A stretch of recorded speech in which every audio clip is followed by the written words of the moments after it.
mes chers, bienvenue. Ça fait longtemps que vous n'avez pas vu ma bouille. En général, et là depuis quelques semaines, je vous propose plutôt mon feuilleton 2025. Je dois vous avouer que j'ai retrouvé une forme créative qui me ravit. Vous raconter des histoires, c'est-à-dire essayer d'animer les archétypes de ce jeu qui me tient tellement à cœur, qui m'a tellement aidé dans toutes ces traversées, et raconter une histoire pour vous permettre de comprendre quelle est la force de l'archétype en nous qui peut nous faire avancer.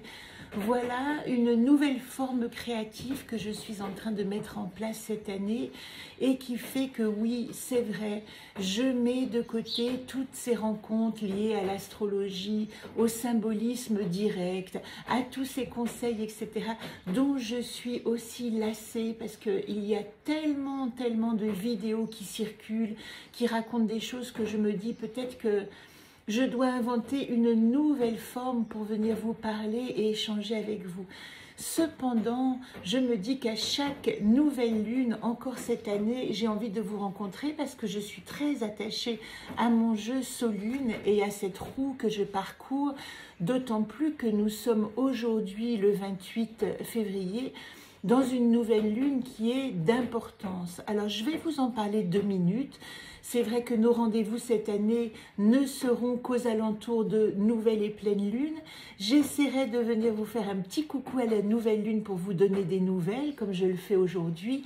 Et à la pleine lune, vous aurez plutôt ce que je vous ai proposé, c'est-à-dire de renommer les pleines lunes d'une manière beaucoup plus universelle pour pouvoir les vivre, qu'on soit dans l'hémisphère nord ou l'hémisphère sud.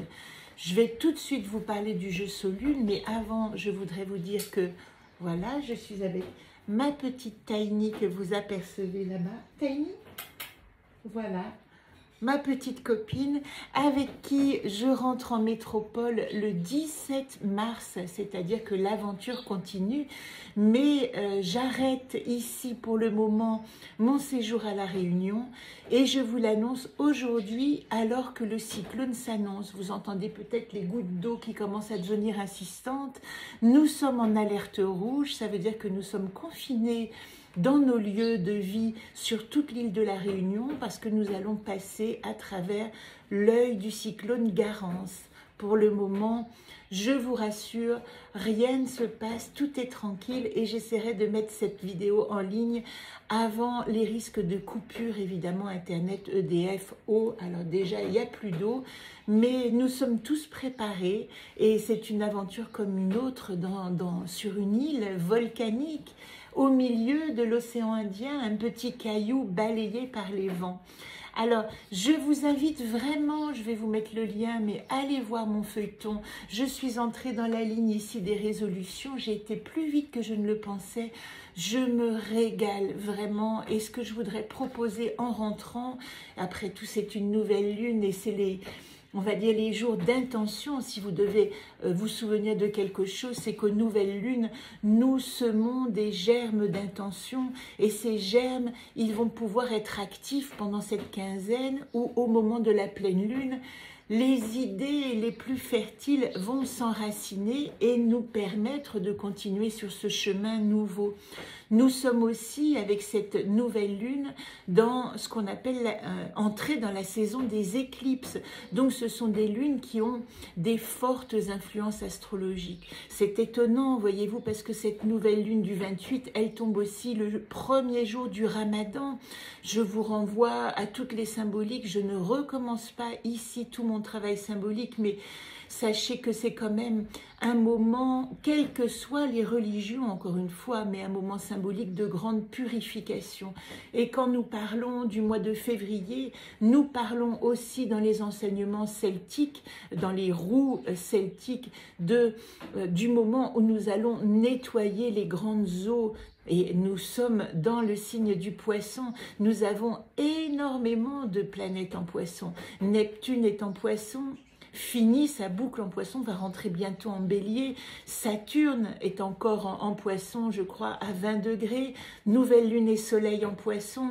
ça fait beaucoup de poissons, ça fait beaucoup aussi d'annonces d'une certaine manière de fin d'un cycle. Vous savez que dans la roue du zodiaque, le poisson est le dernier cycle du cycle zodiacal et donc il annonce avec l'arrivée du bélier un nouveau cycle. Eh bien c'est là que nous sommes. Nous sommes arrivés d'une certaine manière au terme, comme si, alors j'avais entendu une phrase intéressante, je crois que je l'ai notée ici, qui disait « c'est une fenêtre de rencontre où nous quittons le vieux plan mental ». C'est comme si en quittant l'ère astrologique du poisson, c'est ce que nous faisons, nous sommes entrés dans l'ère du Verseau depuis maintenant 2 ans, c'est ça? Évidemment qu'une ère de Verseau, ça dure 2000 ans, donc on ne va pas ressentir en 2 ans, 2800 je crois, on ne va pas ressentir en 2 ans tous les effets, mais nous sommes dans une phase de transition. Et cette phase de transition, elle dit que nous sommes obligés d'abandonner les anciens plans mentaux. Neptune sort du poisson également fin mars, donc lui, Neptune, il met 165 ans à faire le tour du zodiaque, donc il reste longtemps dans chaque signe, et quand il rentre en bélier, Neptune c'est aussi, pas seulement les illusions, mais l'idéalisme social, une vision idéaliste de la société, qui est associé au bélier, au feu du bélier, c'est-à-dire comment on recommence, mais dans une autre idée. Voilà, il revient en bélier, eh bien oui, c'est un commencement. Mercure aussi est en poisson, qui va rejoindre Vénus elle-même en bélier, qui va revenir en poisson. Vous voyez qu'il y a des mouvements astrologiques qui font que nous sommes dans un grand champ aquatique qui nous remue. Comme dirait le Yiking en ce moment, nous traversons les grandes eaux et je peux en témoigner moi-même. Je dois dire que ces 6 mois ont été d'un grand tumulte, mais en même temps un énorme nettoyage et nettoyage d'illusions également, car peut-être ceux qui me suivent savent que je suis partie pour m'installer sur l'île de la Réunion et s'installer dans cette ère flottante et de mise à niveau de toutes nos conceptions, de toutes nos idées. C'est pas le mot-clé. Le mot-clé, probablement, c'est traverser, c'est être présente à chaque moment et se dire où est-ce que m'emmène la première salve, la prochaine salve, la prochaine énergie qui passe. Qu'est-ce qui va se passer avec ce cyclone qui est en train de traverser à quelques jours de mon départ, comme si je devais vivre aussi cet immense nettoyage sur ce petit caillou. Alors, nous avons également, je ne l'ai pas dit, 7 planètes alors, qui ne sont plus rétrogrades et qui sont alignées. J'en avais parlé le mois dernier, qu'il y avait déjà 6 planètes qui s'alignaient dans le ciel. Il y a une conjonction d'énergie. Encore une fois, je vous invite à aller voir les thèmes astrologiques. Moi-même, je suis lassée de toutes ces paroles multiples et j'essaye vraiment maintenant d'écouter le moment présent. Voilà pourquoi je ne veux plus vous raconter des hier et des demain, mais plutôt des aujourd'hui. 7 planètes alignées, fin du cycle zodiacal. Il y a peut-être une phrase clé que j'aimerais vous partager avant de vous faire ce tirage sur lune. L'oubli ne suffit pas à se libérer. Ce n'est pas en effaçant ce qui nous dérange de notre passé que nous pouvons passer à autre chose. Au contraire, il y a une invitation aujourd'hui à faire un travail d'acceptation du passé pour pouvoir s'ouvrir au futur. Et ça tombe bien parce que nous sommes dans ce moment de cycle lunaire. Je vais vous montrer la roue déjà. Nous sommes ici.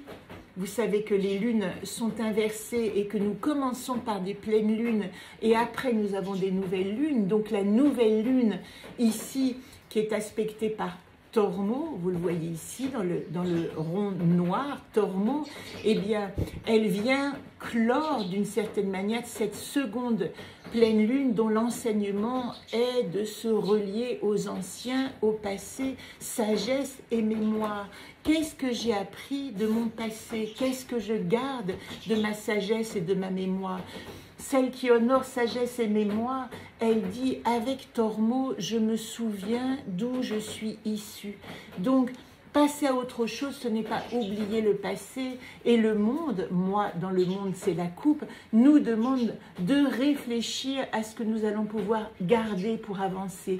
Classer dissolved, classer mes connaissances. Donc cette coupe, moi dans le monde, elle dit, eh bien, non seulement j'active la mémoire de tout ce qui m'a construit, ce qui m'a fait, mais je décide aujourd'hui de les classer, de ranger. Ça tombe bien, je range ma maison. J'espère que vous aussi, vous allez commencer à trier ce dont vous n'avez plus besoin et accepter de mettre à la poubelle, de dire adieu, de brûler les choses obsolètes. C'est vraiment le moment de s'alléger des choses que vous ne voulez plus garder. Je ne sais pas pourquoi je n'arrive plus à dégurgiter, ingurgiter, je ne sais plus comment on dit.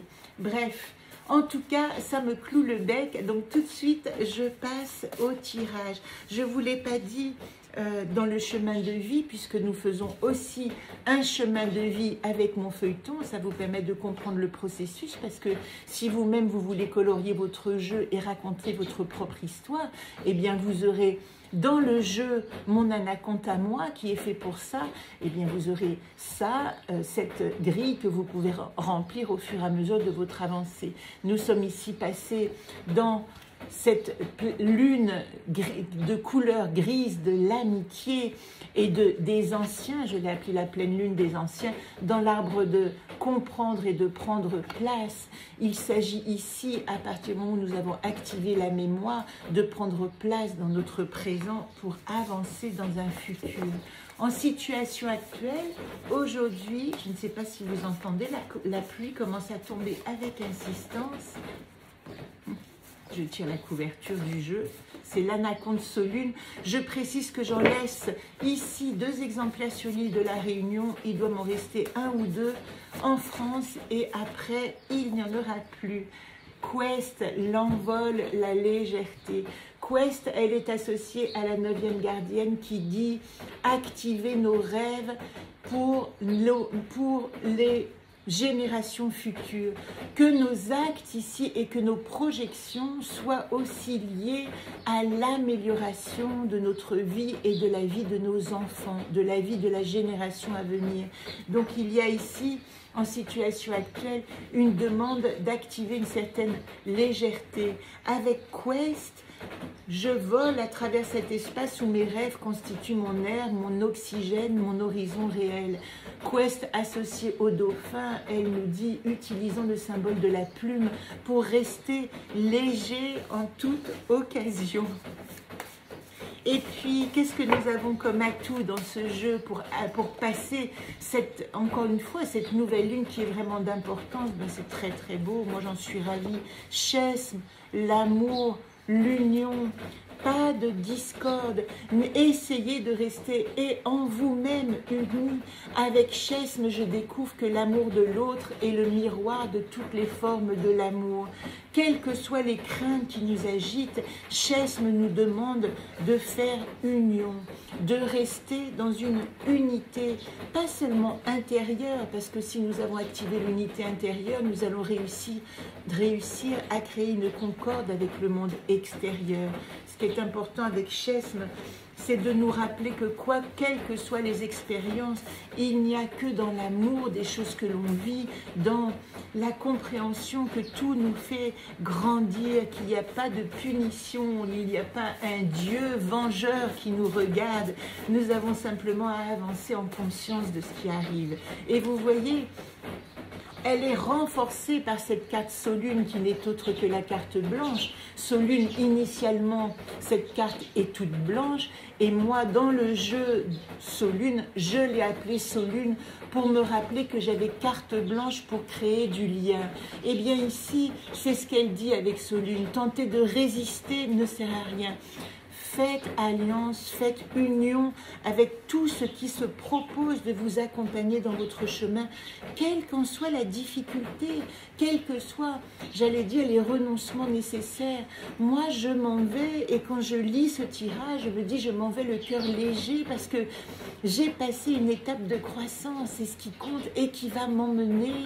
Et vous savez, je vous confie ici que oui, parmi les retrouvailles, on va dire, avec mon âme que j'avais un peu perdue avec tout ce chaos et toute cette perte de mon histoire ancienne. J'ai retrouvé mon âme voyageuse, j'ai envie de continuer mon chemin et je pense que probablement je rentre en métropole, je vous le dirai bien sûr, hein, je devrais écrire un journal de voyage, mais il est très probable que mes pas me ramènent ailleurs avant de rentrer dans mon petit village en Haute-Savoie. En tout cas, je ne serai pas à Servoz avant début mai, ça c'est certain, et avant l'Espagne me titille, voilà ce que je voulais vous dire. Bref, au lieu que ce soit une page blanche qui vous arrête et qui vous fait peur, activez la possibilité d'ouvrir à tous les possibles. Trouvez vos partenaires. Avec Solune, c'est quand même important, et nous avons eu Chess Manatou, c'est quand même important de faire alliance. Vous n'êtes pas tout seul. Nous ne sommes pas tout seuls à traverser ce monde et nous devons trouver nos points de repère. Et vous voyez, c'est intéressant parce que cette carte Quest, j'aime à dire souvent comme elle est associée au pissenlit, elle ressemble à ces petits akènes, à ces petits papus qui s'envolent quand il y a un grand coup de vent et le cyclone arrive et qui vont essaimer ces graines. C'est comme ça que le pissenlit peut se reproduire et qu'au printemps, vous voyez tous ces petits soleils jaunes dans les prés. Eh bien, c'est parce qu'il a envoyé ces petits parachutes à travers l'espace. Eh bien, que ces parachutes, ce soient tous vos rêves, toutes vos pensées, toutes vos envies de demain que vous allez déployer dans l'espace. Et qu'est-ce que nous avons comme invitation finale? Et avant de la tirer, je vous avoue que j'ai eu grand plaisir à venir vous rencontrer. C'est pas si souvent. Vous avez vu que mes cheveux ont bien poussé et que quelque part, oui, c'est aussi le mythe de Samson. Symboliquement, j'ai l'impression quand même que je suis en résurrection. Même pas. Alors j'ai une amie que je salue, Indy, je te salue et je t'embrasse, qui a travaillé aussi, qui a travaillé, oui, elle a travaillé, nous avons travaillé, qui a traversé aussi cette épreuve du cancer. En même temps, nous étions à peu près dans les mêmes tourments, et qui m'a écrit un petit mot, enfin vocalement, en me disant que nous étions dans une rémission, dans une remission. Nous n'avons pas besoin de traverser ces maladies épouvantables pour nous réveiller. Nous, peut-être que nous en avons eu la nécessité, mais dans ce mot rémission, dans cette sensation, si vous l'avez, de tout à coup renaître au monde, rappelez-vous que c'est votre âme qui vous demande de vous rappeler pourquoi vous êtes ici. Vous êtes ici. Et l'invitation se clôt sur l'humile. C'est magnifique parce que nous n'avons que des propositions d'union et de rassemblement. Voilà, nous pouvons nous envoler vers un nouveau monde qui va nous permettre, et c'est ce que l'humile nous dit en solution, de refaire alliance, de se faire comprendre, d'activer une communication positive où nous sommes nous-mêmes, mais nous avons la capacité d'exprimer et de faire en sorte que l'autre que nous croisons, nous le comprenons et il nous entend. Je vous embrasse et je vous donne des nouvelles, évidemment, puisque je suis simplement à l'entrée de ce cyclone qui est en train de s'annoncer. Il est à peu près 8 h du matin. L'œil du cyclone est annoncé à partir de 9 h dans le nord de l'île. Donc nous restons confinés. Je mets en ligne cette petite vidéo et j'espère que vous pensez à moi autant que je pense à vous qui vous reconnaîtrez. Je vous embrasse.